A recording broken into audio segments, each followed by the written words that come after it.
Welcome back to everyday English with Sonia. ഒരുപാട് പേര് ഒരുപാട് കാലമായിട്ട് ആവശ്യപ്പെടുന്ന ഒരു ടോപ്പിക്കാണ് ഇന്നത്തെ ബീയിങ്ങിന്റെ ഉപയോഗം. ഈ ബീയിങ് എന്ന് കേൾക്കുമ്പോൾ തന്നെ നിങ്ങൾക്ക് മനസ്സിലായില്ലേ അത് ബിയുടെ ഒരു ബന്ധുവാണെന്ന്. അപ്പൊ ബി എന്ന് പറയുന്നത് ഒരു വലിയ ഫാമിലിയാണ്. ആ ഫാമിലിയുടെ ഹെഡാണ് ബി. ഒരു ഫാമിലി ആകുമ്പോൾ അതിൽ വേറെയും മെമ്പേഴ്സ് കാണില്ലേ? അവരാണ് ഈ കാണുന്നത് ആം, ഇസ്, ആർ, വാസ്, വർ, പിന്നെ ബീൻ, ബീയിങ്. ഈ കാണുന്നതില് ബി, ബീൻ, ബീയിങ് ഈ മൂന്ന് പേരുമാണ് ഏറ്റവും അധികം നമ്മൾ കുഴപ്പിക്കാറുള്ളത്. അപ്പൊ ഞാൻ നേരത്തെ തന്നെ ബി എന്ന ഫാമിലിയെ കുറിച്ചും പിന്നെ ബി, ബീൻ ഇവർ രണ്ടുപേരെയും കുറിച്ച് സെപ്പറേറ്റ് ആയും വീഡിയോസ് ചെയ്തിട്ടുണ്ട്. അപ്പൊ അത് നിങ്ങൾ കണ്ടിട്ടില്ല, അതുപോലെ ആ ടോപ്പിക്കിനെ കുറിച്ച് നിങ്ങൾക്ക് ഡൗട്ട്സ് ഉണ്ടെന്നാണെങ്കിൽ ആ വീഡിയോസ് ഒന്ന് കണ്ടു നോക്കൂ കേട്ടോ. അതിന്റെ ലിങ്ക് ഞാനിവിടെ കൊടുത്തിട്ടുണ്ട്. ഇന്നത്തെ ക്ലാസ്സിൽ നമ്മൾ മനസ്സിലാക്കാൻ പോകുന്നത് ബീയിങ്ങിനെ കുറിച്ച് ഡീറ്റെയിൽഡ് ആയിട്ടാണ്. അതായത് ഇംഗ്ലീഷിൽ ബീയിങ്ങിനുള്ള എല്ലാ യൂസസും നമ്മൾ ഇന്ന് മനസ്സിലാക്കും. അപ്പോൾ ഈ ക്ലാസ്സിൻ്റെ അവസാനം ഞാനൊരു ക്വിസ് വെച്ചിട്ടുണ്ട്, നിങ്ങളത് ആൻസർ ചെയ്യാൻ മറക്കരുത് കേട്ടോ. അപ്പോൾ ആദ്യം നമുക്ക് ഈ ബീയിങ് എന്ന വാക്ക് എങ്ങനെയാണ് ഫോംഡ് ആകുന്നതെന്ന് നോക്കാം. ഇപ്പോൾ ഒരു വേർബിനെ കുറിച്ചൊന്ന് നിങ്ങൾ ഓർത്ത് നോക്കൂ. ഈറ്റ്, കഴിക്കുക. അതിൻ്റെ കൂടെ ING ചേർക്കുമ്പോൾ നമുക്ക് ഈറ്റിംഗ് എന്ന് കിട്ടും. പ്ലേയുടെ കൂടെ ING ആഡ് ചെയ്യുമ്പോൾ പ്ലേയിങ് എന്ന് കിട്ടും. അതേപോലെ ആയിരിക്കുക എന്ന അർത്ഥത്തിലുള്ള ബി എന്ന വേർബിന്റെ കൂടെ ING ചേർക്കുമ്പോൾ ബീയിങ് എന്ന് കിട്ടും. അപ്പൊ ബിയുടെ കൂടെ ING ചേർന്നപ്പോഴാണ് നമുക്ക് ബീയിങ് കിട്ടിയത്.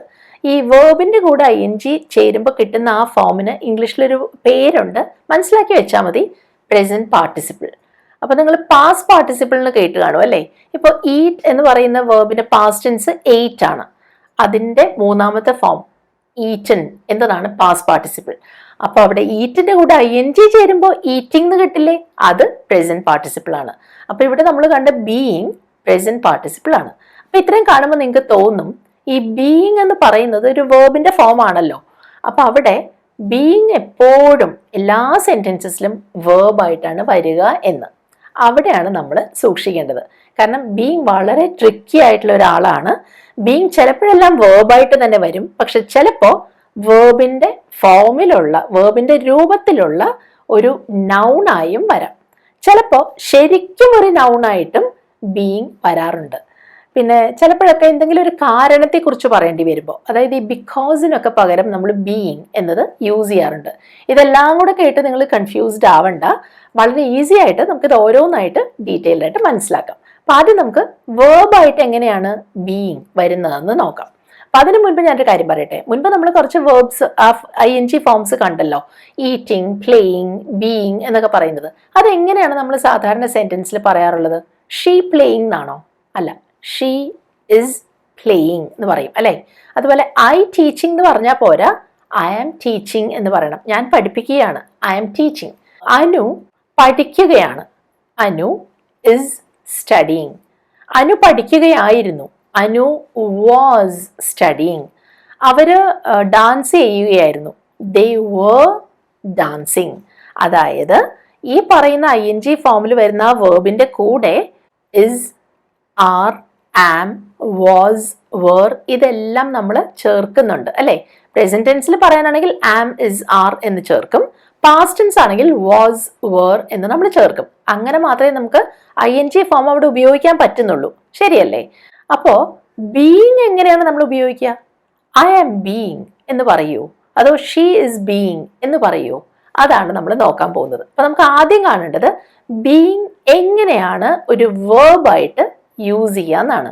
ഒരാളുടെ തൽക്കാലത്തെ ഒരു പെരുമാറ്റം, അതായത് ആ കുറച്ച് സമയത്തുള്ള ആ ഒരു പ്രത്യേക പെരുമാറ്റം അല്ലെങ്കിൽ ഒരു ആറ്റിറ്റ്യൂഡ്, ഇതിനെയൊക്കെ കുറിച്ച് പറയേണ്ടി വരുമ്പോഴാണ് നമ്മൾ ബീയിങ് എന്നത് യൂസ് ചെയ്യുന്നത്. അതിന് ഞാനൊരു എക്സാമ്പിൾ പറയാം. ഇപ്പൊ സാധാരണ വളരെ ഗൗരവത്തോടെയൊക്കെ പെരുമാറുന്ന ഒരാള് അന്ന് ആ സമയത്ത് ഒരു കളിതമാശയായിട്ട് വളരെ സില്ലി ആയിട്ട് പെരുമാറുമ്പോൾ നമ്മൾ എന്തായിരിക്കും ചോദിക്കുക? നിങ്ങൾ എന്തെങ്കിലും വളരെ സില്ലി ആയിട്ട് പെരുമാറുന്നത് എന്ന് ചോദിക്കും അല്ലേ? അതിന് നമുക്ക് ഇംഗ്ലീഷിൽ why are you acting so silly എന്ന് ചോദിക്കാം. Why are you acting so silly. അവിടെ ഈ ആക്ടിങ് എന്നൊരു വാക്ക് കണ്ടല്ലോ, അതിന് പകരം നമുക്ക് ബീയിങ് എന്നും പറയാം. അപ്പൊ എങ്ങനെ വരും ആ ചോദ്യം? Why are you being so silly. അപ്പൊ എന്തുകൊണ്ടാണ് ഞാനവിടെ വൈ ആർ യു ബീയിങ് എന്ന് പറഞ്ഞതെന്ന് മനസ്സിലായോ? ഇയാൾ എപ്പോഴും ഇങ്ങനെ സില്ലിയായിട്ട് പെരുമാറുന്ന ഒരാളല്ല. സാധാരണ അയാൾ വളരെ കാര്യഗൗരവമുള്ള ഒരാളാണ്. പക്ഷെ അന്ന് എന്തുകൊണ്ടോ ആ സമയത്ത് അല്പനേരത്തേക്ക് അയാൾ ഇങ്ങനെ സില്ലിയായിട്ട് പെരുമാറി. അവിടെയാണ് നമ്മൾ ബീയിങ് ഉപയോഗിക്കുന്നത്. Why are you being so silly എന്നാണ് അവിടെ ചോദ്യം വരുന്നത്. വേറൊരു എക്സാമ്പിൾ പറയാം. സാധാരണ വളരെ ആക്റ്റീവും വളരെ ലൈവ്ലിയും ആയിട്ടുള്ള ഒരാള് അന്നൊരു പ്രത്യേക ദിവസം ആരോടും ഒന്നും മിണ്ടാതെ ഇങ്ങനെ അടങ്ങി ഒതുങ്ങിയിരിക്കുന്നത് കാണുമ്പോൾ നമ്മൾ എന്തായിരിക്കും പറയുന്നത്? അയാൾക്ക് എന്ത് പറ്റിയെന്ന് അറിയില്ല, അയാൾ ഇന്നിങ്ങനെ വളരെ ക്വയറ്റ് ആയിട്ടിരിക്കുന്നു. അത് വിചിത്രമായിട്ടാണ് നമുക്ക് തോന്നുന്നത്. അവിടെ നമ്മൾ ഇംഗ്ലീഷിൽ പറയും he is being strangely quiet today. ആ ടുഡേ എന്നുള്ള വാക്ക് ശ്രദ്ധിച്ചോ? ഇന്നൊരു ദിവസമാണ് അയാൾ ഇങ്ങനെ ചെയ്യുന്നത്. അയാളുടെ സ്ഥിരമായിട്ടുള്ള പ്രകൃതമല്ല ഇത്. He is being strangely quiet today. അപ്പോൾ generally he is not that quiet. അങ്ങനെ ആയിരുന്നെങ്കിൽ നമ്മൾ പറയുമായിരുന്നു ഹി ഈസ് ക്വയറ്റ് എന്ന്. പക്ഷെ ഇത് എപ്പോഴും അല്ല, ഇന്നൊരു ദിവസത്തെ അല്ലെങ്കിൽ കുറച്ച് നേരത്തെ ഒരു പ്രത്യേകത ആയതുകൊണ്ടാണ് അവിടെ ബീയിങ് നമ്മൾ ചേർക്കുന്നത്. അത് മനസ്സിലാക്കണം കേട്ടോ. എന്തുകൊണ്ടോ നിങ്ങൾ എന്നോട് വളരെ പരുഷമായിട്ടാണ് ഇപ്പൊ പെരുമാറുന്നതെന്നിരിക്കട്ടെ. സാധാരണ നിങ്ങൾ ഇങ്ങനെ ചെയ്യുന്ന ഒരാളല്ല കേട്ടോ. അപ്പൊ ഇങ്ങനെ നിങ്ങൾ പെരുമാറുന്നത് ഞാൻ ശ്രദ്ധിക്കുന്നുണ്ട്. അപ്പൊ ഞാൻ എന്തായിരിക്കും നിങ്ങളോട് പറയുന്നത്? നിങ്ങൾ എന്നോട് വളരെ മോശമായിട്ടാണ് പെരുമാറുന്നത് കേട്ടോ എന്ന് ഞാനൊന്ന് ഓർമ്മിപ്പിക്കും അല്ലേ?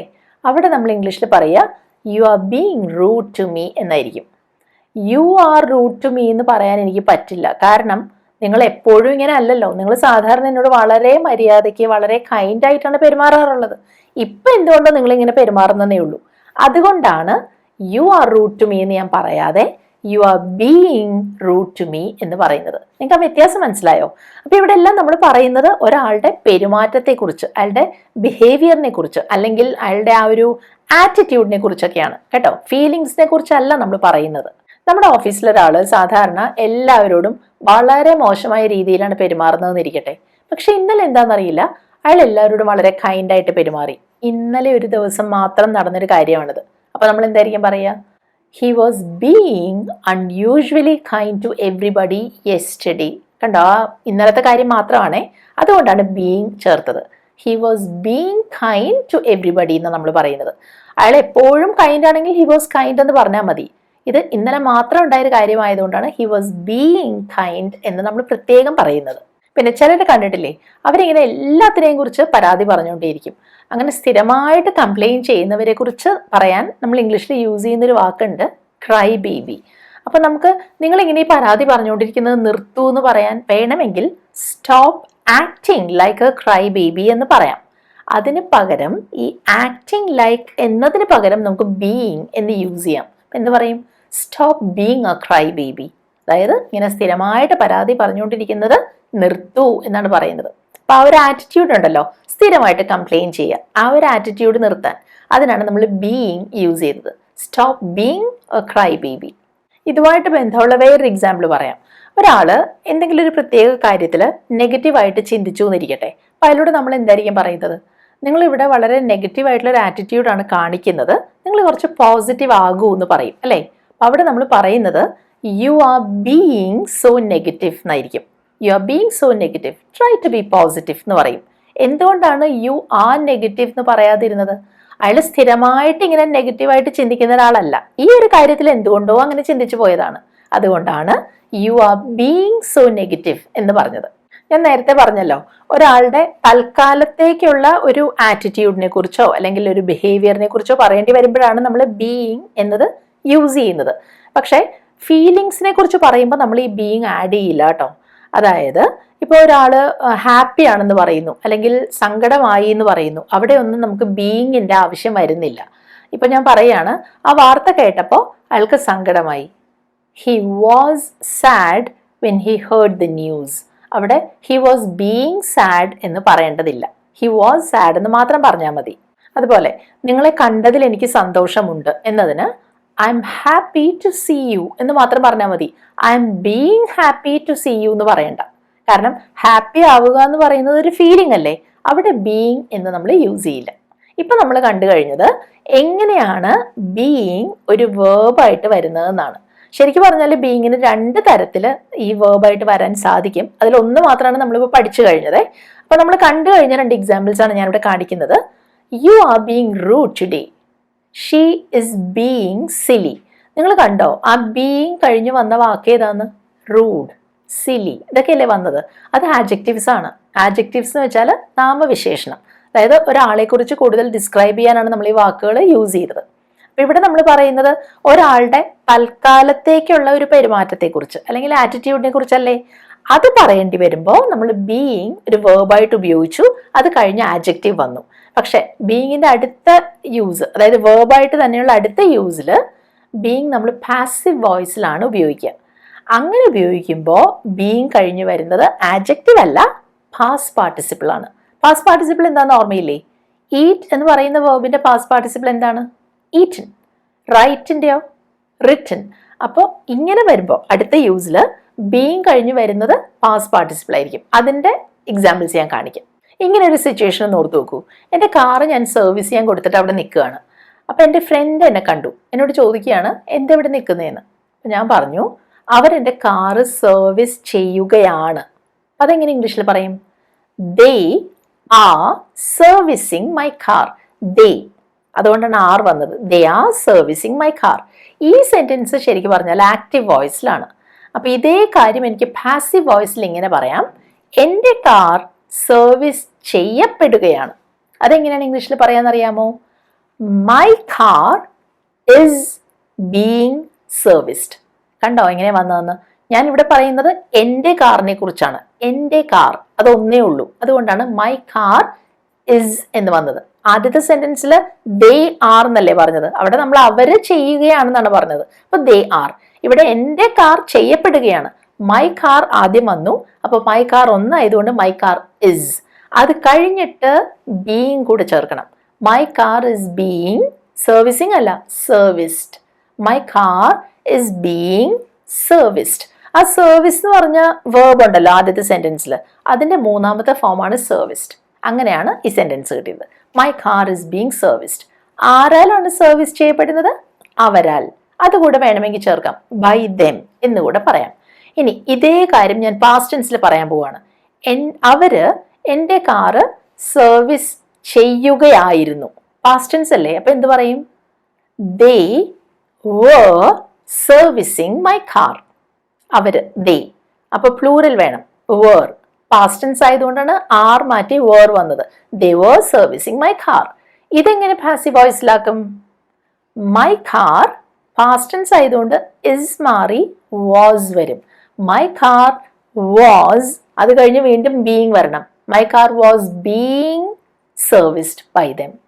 My car was being serviced. അപ്പോൾ ആദ്യത്തതിൽ my car is being serviced എന്ന് പറഞ്ഞു പ്രസന്റ് ടെൻസിൽ. പാസ്റ്റ് ടെൻസിൽ my car was being serviced എന്ന് പറഞ്ഞു. അപ്പോൾ ഒരു കാര്യം, പാസ്റ്റ് ആണെങ്കിലും പ്രസന്റ് ആണെങ്കിലും നമുക്ക് ബീയിങ് ചേർക്കേണ്ടി വരും. ഈ ING ഉള്ള വേർബ് ആണെങ്കിൽ ബീയിങ് കഴിഞ്ഞിട്ട് വേർബിന്റെ മൂന്നാമത്തെ ഫോം പാസ്റ്റ് പാർട്ടിസിപ്പിൾ ആണ് യൂസ് ചെയ്തത്. മനസ്സിലായോ? ഞാൻ കൂടുതൽ എക്സാമ്പിൾസ് കാണിക്കാം. നമ്മുടെ കുറച്ച് വസ്ത്രങ്ങൾ അയൺ ചെയ്യാൻ വേണ്ടിയിട്ട് കൊടുത്തിട്ട് അവിടെ വെയിറ്റ് ചെയ്യാണ്. അപ്പോൾ കഴിഞ്ഞില്ലേ എന്ന് ചോദിക്കുമ്പോൾ നമ്മളോട് ഒരാൾ പറയാണ്, അയാൾ നിങ്ങളുടെ ക്ലോത്ത്സ് അയൺ ചെയ്തുകൊണ്ടിരിക്കുകയാണ് എന്ന് പറയും.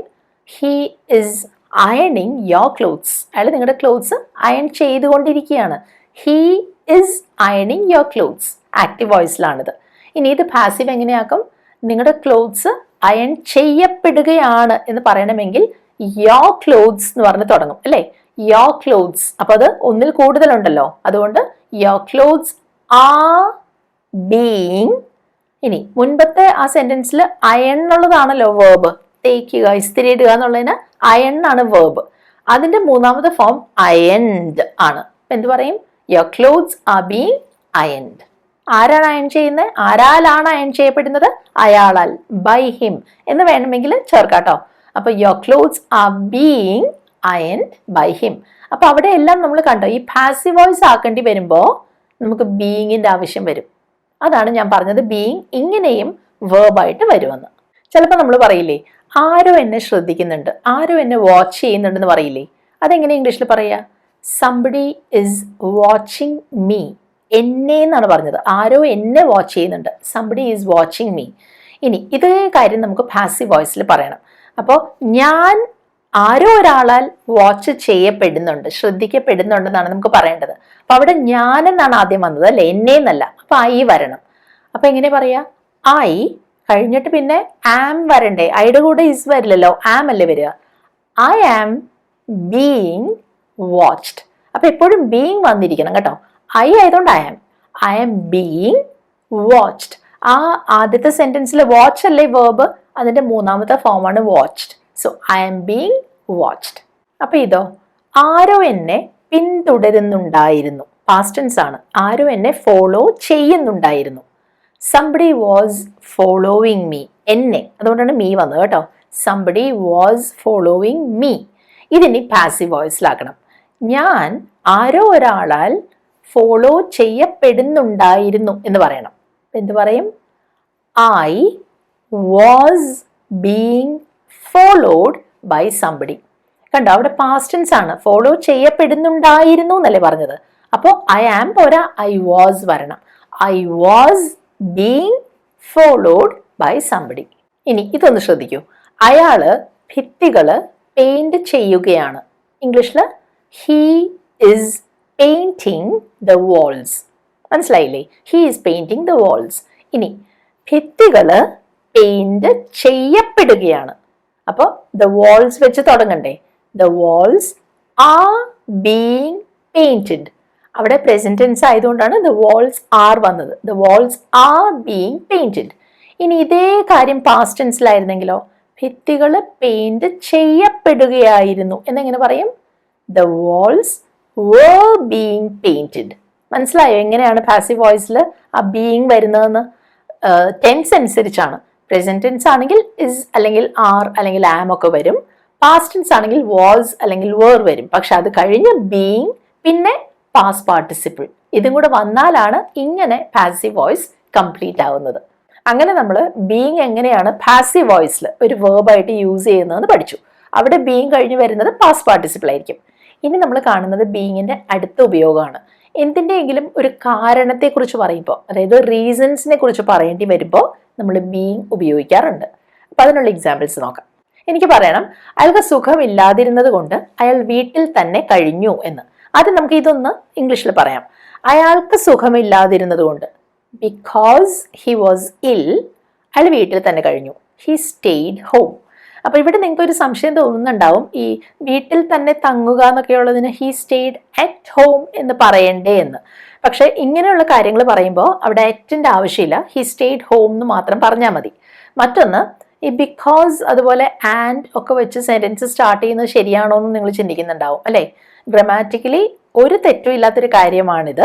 പണ്ട് ഈ ഗ്രാമർ റൂൾസ് ഒക്കെ വളരെ സ്ട്രിക്റ്റ് ആയിട്ട് അപ്ലൈ ചെയ്തുകൊണ്ടിരുന്ന കാലത്താണ് ബിക്കോസ് വെച്ചൊന്നും സെന്റൻസ് സ്റ്റാർട്ട് ചെയ്യുന്നത് പറയുന്നത് കേട്ടോ. അപ്പോൾ ഇത് നമ്മളിപ്പോൾ ഇന്നത്തെ കാലത്ത് വളരെ നോർമലായിട്ട് ചെയ്യുന്നൊരു കാര്യമാണ്.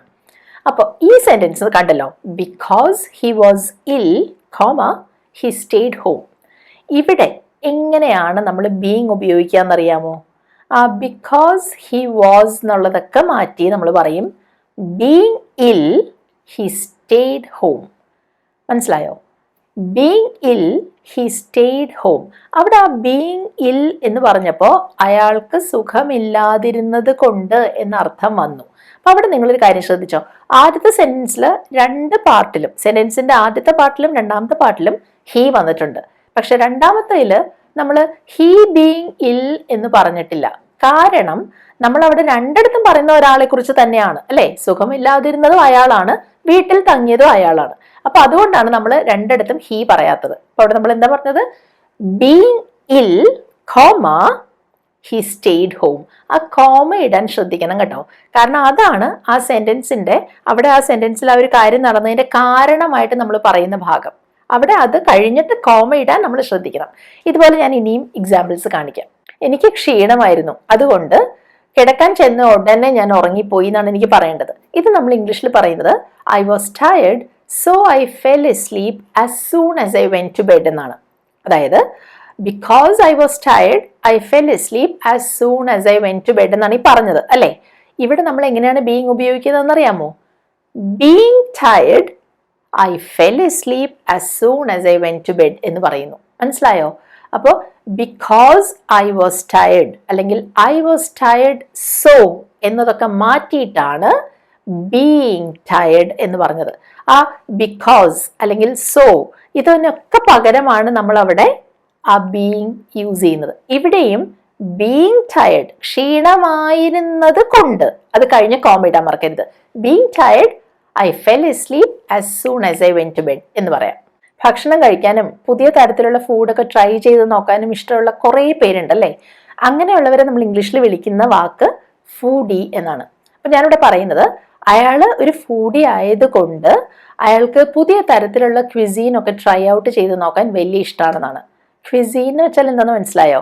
ഇപ്പം നമ്മൾ ചൈനീസ് ക്വിസീൻ അല്ലെങ്കിൽ ഇന്ത്യൻ ക്വിസീൻ എന്നൊക്കെ പറയില്ലേ, അതായത് ആ ഭക്ഷണം പാചകം ചെയ്യുന്ന പലതരത്തിലുള്ള രീതികളുണ്ടല്ലേ, അതിനാണ് നമ്മൾ ക്വിസീൻ എന്ന് വെച്ചാൽ ഉദ്ദേശിക്കുന്നത് കേട്ടോ. അപ്പം ഇവിടെ നമ്മൾ എങ്ങനെ പറയാ? As he's a foodie he loves trying out new cuisines എന്നാണ്. ആസ് ഹീസ് എ ഫൂഡി, അതായത് ബിക്കോസ് ഹീസ് എ ഫൂഡി എന്ന്. ഇവിടെയും നമുക്ക് ബീങ് യൂസ് ചെയ്യാം. നമ്മൾ എന്ത് പറയും? Being a foodie he loves trying out new cuisines കേട്ടോ. അപ്പോൾ ആസ് അല്ലെങ്കിൽ ബിക്കോസ് ഇതിനൊക്കെ പകരമാണ് നമ്മൾ ഇവിടെ ബീയിങ് എന്നത് യൂസ് ചെയ്തത്. വേറൊരെണ്ണം പറയാം. തിരക്കിലായിരുന്നത് കൊണ്ട് ഞാനൊരു ടാക്സി, അതായത് ഒരു ക്യാബ് വിളിക്കാൻ തീരുമാനിച്ചു. Being in a hurry I decide to take a cab. Being in a hurry, തിരക്കിലായിരുന്നത് കാരണം. മനസ്സിലായോ? ബിക്കോസിന് പകരമാണ് ബീയിങ് വന്നത്. ഇനി തിരക്കില്ലാതിരുന്നത് കാരണം ഞാൻ ബസ്സിന് വെയിറ്റ് ചെയ്യാൻ തീരുമാനിച്ചു എന്ന് എങ്ങനെ പറയും? മുൻപ് തിരക്കിലായിരുന്നതിന് കാരണം ബീയിങ് ഇൻ എ ഹറി. ഇതിന് നെഗറ്റീവ് പറയുമ്പോൾ തിരക്കില്ലാതിരുന്നത് കാരണം എന്ന് പറയണമെങ്കിൽ not being in a hurry എന്ന് പറയണം. Not being in a hurry I decided to wait for the bus. മനസ്സിലായോ എങ്ങനെയാണ് ഈ ബീയിങ് എന്നുള്ളതിൻ്റെ കൂടെ നെഗറ്റീവ് യൂസ് ചെയ്യുന്നതെന്ന്? നോട്ട് ചേർത്താൽ മതി. Not being in a hurry I decided to wait for the bus. ഇനി അടുത്ത സെന്റൻസ് നോക്കൂട്ടോ. അവര് നല്ല പണക്കാരാണ്, അവര് നല്ല ധനികരാണ്, എന്നിട്ടും അവരൊരു ചെറിയ വീട്ടിലാണ് കഴിയുന്നത്. ആ എന്നിട്ടും എന്നുള്ളൊരു അർത്ഥം കിട്ടാൻ നമുക്ക് ഇൻസ്പൈറ്റ് ഓഫ് അല്ലെങ്കിൽ ഡിസ്പൈറ്റ് എന്ന് പറയാം. അപ്പൊ അവിടെ എങ്ങനെയാണ് ഈ ബീയിങ് യൂസ് ചെയ്യുന്നത് നോക്കൂട്ടോ. In spite of being wealthy they live in a small house. മനസ്സിലായോ? ഇൻസ്പൈറ്റ് ഓഫ് ബീയിങ് വെൽത്തി എന്നാണ് ഞാൻ പറഞ്ഞത്, ധനികരായിരുന്നിട്ടും. ഇനി ഇതേപോലെ നമുക്ക് ഡിസ്പൈറ്റും യൂസ് ചെയ്യാം. അപ്പൊ ഇൻസ്പൈറ്റ് ഓഫിന് പകരമാണ് ഡിസ്പൈറ്റ് വരുന്നത്. അപ്പൊ എന്താ പറയാ? Despite being wealthy they live in a small house. ഒന്നില്ലെങ്കിൽ ഇൻസ്പൈറ്റ് ഓഫ് അല്ലെങ്കിൽ ഡിസ്പൈറ്റ്, അത് കഴിഞ്ഞ് ബീയിങ് വരും. ഇനി ഈ എക്സാമ്പിൾ നോക്കൂ. അത് ഒരു ഞായറാഴ്ച ആയിരുന്നത് കൊണ്ട് ഞാൻ കുറേ നേരം കൂടി ഉറങ്ങാൻ തീരുമാനിച്ചു. അതായത് നമ്മൾ സാധാരണ എഴുന്നേൽക്കുന്ന നേരത്തെ ഉണരാതെ നീണ്ടുറങ്ങുകയാണ് ഇവിടെ ചെയ്യുന്നത്. അതിന് നമ്മൾ ടു സ്ലീപ്പ് ഇൻ എന്ന് പറയും കേട്ടോ. അപ്പൊ ഇവിടെ എന്താ പറയുക? അത് ഞായറാഴ്ച ആയിരുന്നത് കൊണ്ട് എന്നല്ലേ പറയേണ്ടത്. അപ്പൊ അവിടെ നമ്മൾ because it was A Sunday എന്ന് പറയും. Because it was A Sunday I slept in. ഞാൻ നീണ്ടുറങ്ങി, ഐ സ്ലെപ്റ്റ് ഇൻ. ഇതേ കാര്യം നമ്മൾ എങ്ങനെയാണ് ബീയിങ് യൂസ് ചെയ്ത് പറയാന്നറിയാമോ? It being a Sunday I slept in എന്ന് പറയണം. കാരണം ഇവിടെ ഉറങ്ങിയത് നമ്മളാണ്. സൺഡേ ആയിരുന്നു എന്ന് പറയാൻ അവിടെ ഇറ്റ് യൂസ് ചെയ്യണം. ആദ്യത്തെ സെന്റൻസിൽ കണ്ടില്ലേ, because it was A Sunday എന്നല്ലേ പറഞ്ഞത്. അപ്പോൾ it being a Sunday I slept in. ഇതിനു മുൻപ് നമ്മൾ കണ്ട സെന്റൻസസിലെല്ലാം നമ്മൾ ഒരേ ആളെ പറ്റിയിട്ടാണ് പറഞ്ഞത്. അവര് ധനികരാണ്, എന്നിട്ട് അവര് ചെറിയ വീട്ടിൽ കഴിയുന്നു. ഇവിടെ അത് ഞായറാഴ്ച ആയിരുന്നു, അതുകൊണ്ട് ഞാൻ നീണ്ടുറങ്ങി. അതുകൊണ്ടാണ് ഇവിടെ ഇറ്റിന്റെ ആവശ്യം വന്നത്. It being a Sunday I slept in. ഇപ്പൊ നമ്മൾ കണ്ടില്ലേ, കാരണങ്ങളെ കുറിച്ച് പറയാൻ നമ്മൾ ബീയിങ് യൂസ് ചെയ്യുന്നത്. അപ്പൊ അങ്ങനെയുള്ള സെന്റൻസസിലെല്ലാം ആ കാരണമായിട്ട് വരുന്ന ആ ഒരു പാർട്ട് ഉണ്ടല്ലോ, ബീയിങ് വരുന്ന പാർട്ട്, അത് കഴിഞ്ഞിട്ട് നമ്മൾ കോമ ഇടുന്നുണ്ടല്ലേ, അത് വളരെ അത്യാവശ്യമായിട്ട് ഇടേണ്ടതുമാണ്. അപ്പോൾ ആ ബീയിങ് വരുന്ന ആ ഒരു പാർട്ടിന് നമ്മൾ ഇംഗ്ലീഷിൽ വിളിക്കുന്നത് പാർട്ടിസിപ്പിൾ ക്ലോസ് എന്നാണ്. അപ്പോൾ ആ ഒരു ഗ്രാമറിന്റെ ആ ഒരു ഡീറ്റെയിൽഡ് ആയിട്ടുള്ള വശത്തേക്കൊന്നും ഞാനിപ്പോൾ പോകുന്നില്ല. നിങ്ങൾക്ക് ആ ഒരു ടോപ്പിക്ക് അറിയാൻ ആഗ്രഹമുണ്ടെന്നുണ്ടെങ്കിൽ പിന്നീട് ഞാൻ അതിനെപ്പറ്റി ഡീറ്റെയിൽഡ് ആയിട്ട് ക്ലാസ് എടുക്കാം. അപ്പോൾ ഇപ്പം നമ്മൾ അത് കണ്ടു കഴിഞ്ഞല്ലോ, ബീയിങ് എങ്ങനെയാണ് ഒരു കാരണത്തെക്കുറിച്ച് പറയാൻ നമ്മൾ യൂസ് ചെയ്യാന്ന്. ഇനി നമ്മൾ നോക്കുന്നത് ബീയിങ് ഒരു വേർബ് ആണെന്ന് ഞാൻ പറഞ്ഞല്ലോ. വേർബിന്റെ ഫോം അല്ലേ, ING ഫോം അല്ലേ. ആ ഒരു വേർബിന്റെ ഫോം ആയിരുന്നു കൊണ്ട് എങ്ങനെയാണ് ഒരു നൗണിന്റെ ജോലി ചെയ്യുന്നതെന്നാണ് നമ്മൾ ഇനി കാണാൻ പോകുന്നത്. അതായത് ബീയിങ് ചിലപ്പോഴെല്ലാം ജെറൻഡ് ആയി വരാറുണ്ട്. ഈ ജെറൻഡ് എന്ന വാക്ക് കേട്ടിട്ട് നിങ്ങൾ പേടിക്കേണ്ട. ഞാൻ മുമ്പ് പറഞ്ഞില്ലേ, ING ഫോം ആണ്, വേർബിന്റെ ഫോം ആണ്, പക്ഷെ അത് ചെയ്യുന്ന ജോലി ഒരു നൗണിൻ്റെതായിരിക്കും.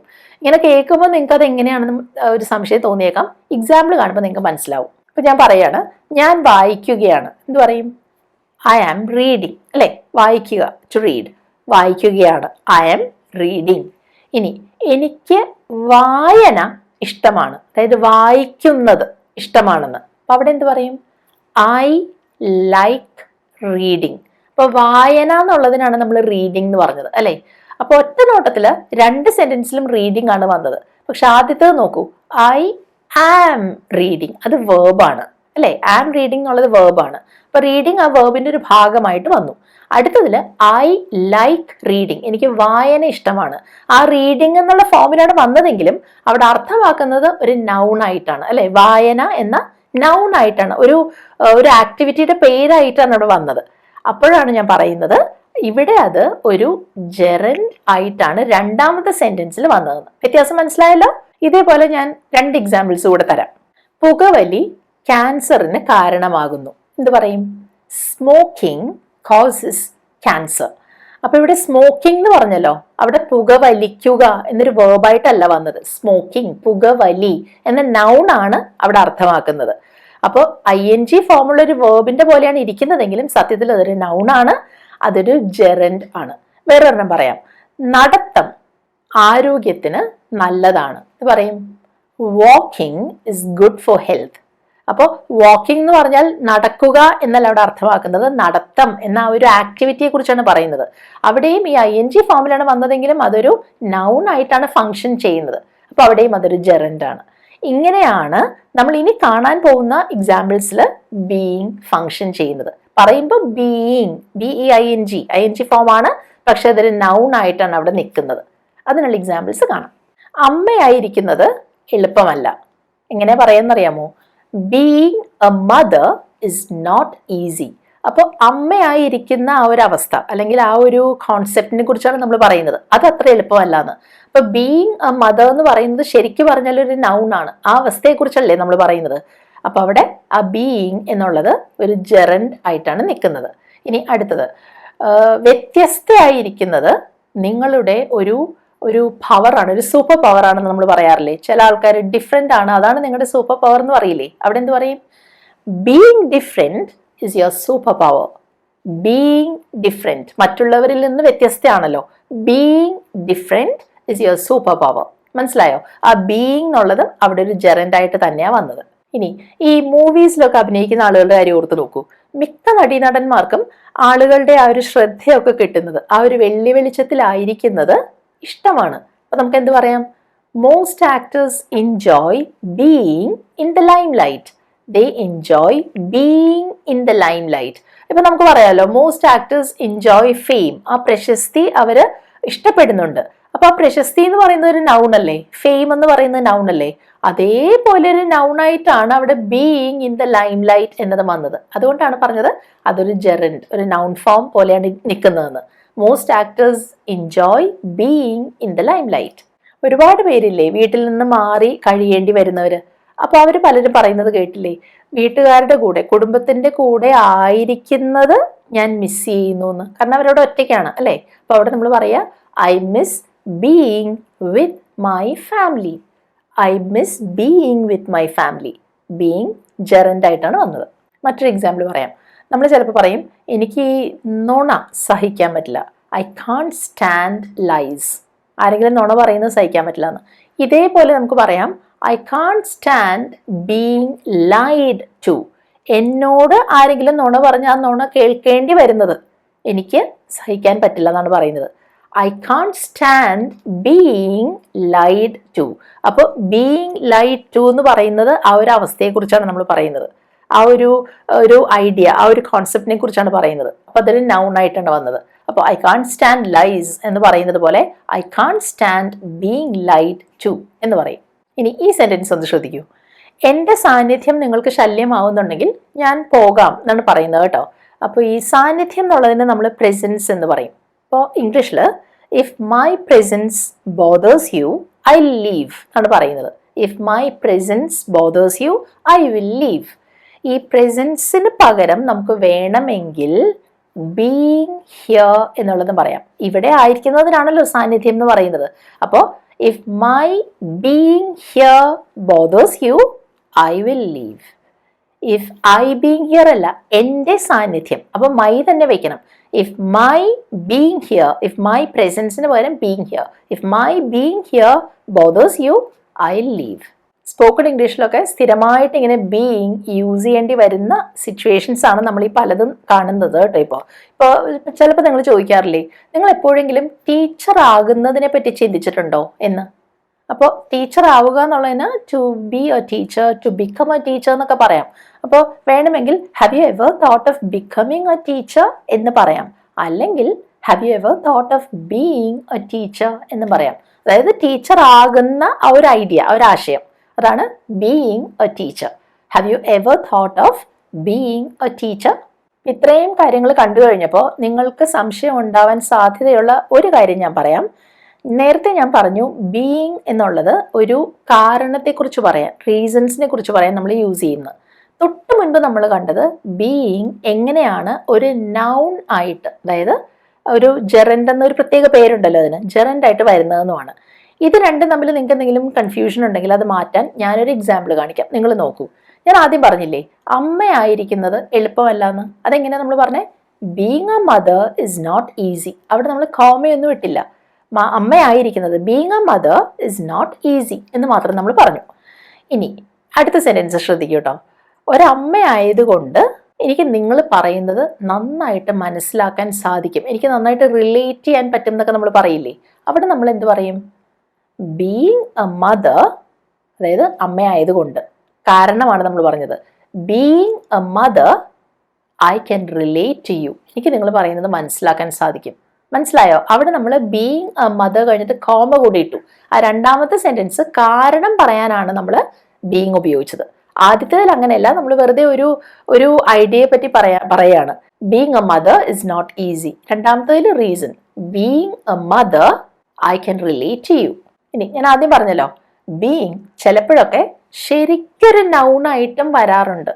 അതെങ്ങനെയാണെന്ന് നിങ്ങൾ ചിന്തിച്ചേക്കാം. പക്ഷെ എക്സാമ്പിൾ കേൾക്കുമ്പോൾ നിങ്ങൾക്ക് മനസ്സിലാവും. ഇപ്പം നമ്മൾ മനുഷ്യരെ പറ്റി പറയില്ലേ, മനുഷ്യൻ എന്നതിന് നമ്മൾ എന്താണ് യൂസ് ചെയ്യാറുള്ള, സാധാരണ ഏറ്റവും അധികം യൂസ് ചെയ്യാറുള്ള വാക്ക് ഹ്യൂമൻ ബീയിങ് എന്നാണ്, അല്ലേ? മനുഷ്യൻ എന്നാണ് അർത്ഥം.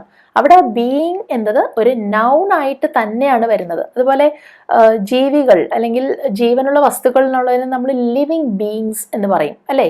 ജീവജാലങ്ങൾ, അതിന് ജീവികൾ എന്നുള്ളതിന് ലിവിങ് ബീയിങ്സ് എന്ന് പറയും. അവിടെയും ആ ബീയിങ് എന്നുള്ളത് ശരിയായ ഒരു നൗൺ ആയിട്ട് തന്നെയാണ് വരുന്നത്. അപ്പോൾ അയാൾ വളരെയധികം ദയുള്ള ഒരു മനുഷ്യനാണ് എന്നതിന് he's an extremely kind human being എന്ന് പറയും. He's an extremely kind human being. ഇനി അടുത്ത എക്സാമ്പിൾ നോക്കുക കേട്ടോ. ഞാൻ ഡോൾഫിൻസിനെ പറ്റി ഞാൻ പറയാണ് ഡോൾഫിൻസ് വളരെയധികം ബുദ്ധിശക്തിയുള്ള ജീവികൾ. അവിടെ എന്ത് പറയും എന്നറിയാമോ? Dolphins are highly intelligent beings. Dolphins are highly intelligent beings. വളരെയധികം ബുദ്ധിശക്തിയുള്ള ജീവികളാണ് ഡോൾഫിൻസ്. ഈ ബീയിങ് എന്ന വാക്ക് നൗണായിട്ട് പറയുന്നത് ഞാൻ പറഞ്ഞല്ലോ, പക്ഷെ അത് തന്നെ വേറൊരു മീനിങ്ങിലും നമ്മൾ പറയാറുണ്ട്. മലയാളത്തിൽ നമ്മൾ പറയില്ലേ നിലവിൽ വരിക എന്നൊക്കെ, ആ ഒരു അർത്ഥത്തിലും ബീയിങ് യൂസ് ചെയ്യാം. അപ്പൊ എനിക്ക് ചോദിക്കണം, ഈ പ്രപഞ്ചം എങ്ങനെയാണ് നിലവിൽ വന്നത്? How did this universe come into being? അപ്പൊ അവിടെ എക്സിസ്റ്റൻസ് എന്നൊരു അർത്ഥത്തിലാണ് നമ്മൾ യൂസ് ചെയ്യുന്നത്. ഇങ്ങനെയും പറയാം, how did this universe come into existence. ആ എക്സിസ്റ്റൻസ് എന്നുള്ള അർത്ഥത്തിലാണ് ഇവിടെ നമ്മൾ ബീയിങ് എന്ന് പറഞ്ഞത്. അല്ലെങ്കിൽ ഒരു പുതിയ ഗ്രൂപ്പ് 2016 നിലവിൽ വന്നു. A new group came into being in 2016. A new group came into being, came into existence തന്നെയാണ് അർത്ഥം. ഈ ബീയിങ് എന്നത് വേറൊരു അർത്ഥത്തിൽ കൂടെ നമ്മൾ നൗണായിട്ട് തന്നെ യൂസ് ചെയ്യാറുണ്ട്. ചിലപ്പോൾ നമ്മൾ പറയില്ലേ, അവള് സംഗീതത്തെ അവളുടെ ഉള്ളാലെ, അതായത് അത്ര അധികമായിട്ട്, അത്ര ഡീപ്പായിട്ട് ഇഷ്ടപ്പെടുന്നു എന്നൊക്കെ ഉള്ളതിന് നമുക്ക് ഈ ബീയിങ് എന്നത് തന്നെ യൂസ് ചെയ്യാം. അപ്പോൾ അവിടെ നമുക്ക് പറയാം, she loves music with her whole being. പൂർണ്ണമായും വിത്ത് ഹെർ ഹോൾ ബീയിങ് എന്ന് നമ്മൾ യൂസ് ചെയ്യും. അങ്ങനെ നമ്മുടെ ലെസൺ ഇവിടെ തീരാറായി. അപ്പോൾ പഠിച്ചതിനെ ബേസ് ചെയ്ത് 3 ക്വസ്റ്റ്യൻസ്. ആദ്യത്തത്, അവര് മുറി വൃത്തിയാക്കുകയാണ്. അത് നമ്മൾ ഇംഗ്ലീഷിൽ പറയുന്നത് എങ്ങനെയാണ്? They are cleaning the room, അല്ലേ? ഇനി എനിക്കിത് പാസീവ് വോയിസിലാക്കണം. അതായത് മുറി വൃത്തിയാക്കപ്പെടുകയാണ് എന്ന് പറയണം. അവിടെ നമ്മൾ ബീയിങ് യൂസ് ചെയ്യണമല്ലോ. അത് നിങ്ങളൊന്ന് ട്രൈ ചെയ്ത് നോക്കൂ. അതൊന്ന് ഇംഗ്ലീഷിലൊന്ന് ആ സെന്റൻസ് ഒന്ന് ഫോം ചെയ്യൂ, ബീയിങ് യൂസ് ചെയ്തിട്ട് കേട്ടോ. ഇനി രണ്ടാമത്തത്, മറ്റുള്ളവരോട് പരുഷമായി പെരുമാറുന്നത് നിർത്തൂ. ഈ ഒരു സെന്റൻസ് ആണ് നിങ്ങൾ ബീയിങ് ഉപയോഗിച്ച് ഇംഗ്ലീഷിൽ പറയേണ്ടത്. അപ്പോൾ സെന്റൻസ് തുടങ്ങുന്നത് സ്റ്റോപ്പ് എന്ന വാക്ക് വെച്ചിട്ടായിരിക്കും കേട്ടോ. പിന്നെ പരുഷമായി പെരുമാറുക എന്നുള്ളതിന് നമ്മൾ എന്താണ് ഇംഗ്ലീഷിൽ പറയുക? നമ്മൾ നേരത്തെ കണ്ടല്ലോ, റൂഡ് എന്ന വാക്കാണ് യൂസ് ചെയ്യുക. ഇത് നിങ്ങൾ ഇംഗ്ലീഷിലാക്കൂ. ഇനി ഒരെണ്ണം കൂടെ പറയാം. കണക്കിൽ മിടുക്കനായതുകൊണ്ട് അവൻ ആ പ്രോബ്ലം എളുപ്പത്തിൽ സോൾവ് ചെയ്തു. അപ്പോൾ ഇത് ഇംഗ്ലീഷിലാക്കണം. അതിൻ്റെ സെക്കൻഡ് പാർട്ട് ഞാനിവിടെ ഓൾറെഡി നിങ്ങൾക്ക് തന്നിട്ടുണ്ട്. Space, he solved the problem easily. ഞാനത് തന്നു. അപ്പോൾ അവൻ അങ്ങനെ പ്രോബ്ലം ഈസിലി സോൾവ് ചെയ്യാനുള്ള കാരണമാണ് നിങ്ങൾ ആദ്യം ഇംഗ്ലീഷിൽ പറയേണ്ടത്.